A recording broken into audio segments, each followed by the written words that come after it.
Started off as a small lie but then snowballed into, "This is my life now." I accidentally said "you too" when the Starbucks barista said, "Enjoy your coffee." But instead of cringing and walking away like a normal person, she looked genuinely confused and said, "Wait, what did you say?" My brain completely short-circuited. I panicked and blurted out, "I said I'll bring you coffee too sometime." She lit up with this huge smile and said, "Oh my god, that's really sweet. What's your name?" Now I'm committed to this insane promise. I came back the next Tuesday with a venti caramel macchiato. Her name tag said Emma. She was so genuinely happy she teared up a little and gave me her number saying, "Text me so I know this actually happened." I figured I'd send one polite text and let it naturally fade away. But Emma started texting me paragraphs about her terrible shift, her nightmare roommate Stephanie who never cleaned dishes and left rotting food everywhere, how my random gesture of kindness completely made her weak and gave her hope that good people still exist. I felt genuinely bad for her situation, so I kept responding with supportive messages and stupid memes to cheer her up. 3 weeks later, I'm bringing Emma coffee every Tuesday at exactly 2:47 p.m. during her break. She starts calling me her coffee angel and introducing me to her coworkers as the sweetest guy who randomly brings me coffee for absolutely no reason except pure kindness. The whole coffee shop thinks we're dating. Her manager keeps asking when I'm going to officially ask her out. I'm too deep to correct anyone now. Then her mom visited from Ohio for Emma's birthday weekend. Emma insisted I meet her, saying I was the thoughtful one who brightens her Tuesdays when everything else in life feels overwhelming. Her mom grabbed me in this bone-crushing hug and whispered, "You're exactly what Emma needs right now, sweetheart. She talks about you constantly." That's when I learned Emma had been struggling with severe anxiety and panic attacks for 2 years. Our Tuesday coffee ritual was literally the only consistent positive thing in her week that she could count on. She'd started scheduling her therapy appointments around our meetups because they gave her something concrete to look forward to during her darkest moments. By month 3, I'm invited to her 23rd birthday party at some trendy rooftop bar. All her friends are calling me coffee guy and telling me detailed stories about how much happier Emma's been since I started dating her. I didn't have the heart to correct them when they're all so genuinely grateful. Her best friend Sarah pulled me aside and whispered, "I don't know what magic you worked, but Emma's been like a completely different person. She actually laughs at our jokes now instead of just forcing smiles." The breaking point came when Emma finally got promoted to shift supervisor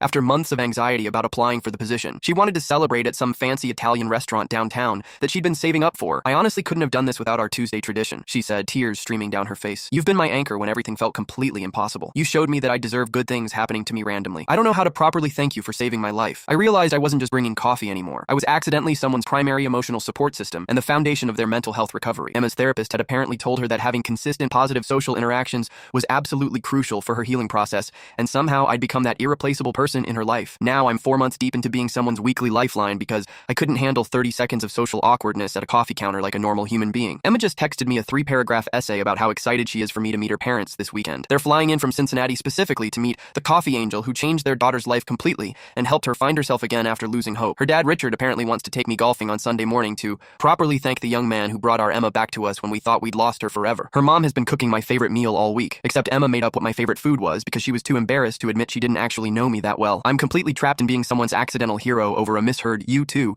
that spiraled into becoming the most important person in a stranger's mental health journey and recovery process. The worst part? I actually look forward to Tuesdays now too, and I think I'm falling for someone who's in love with a version of me that doesn't really exist.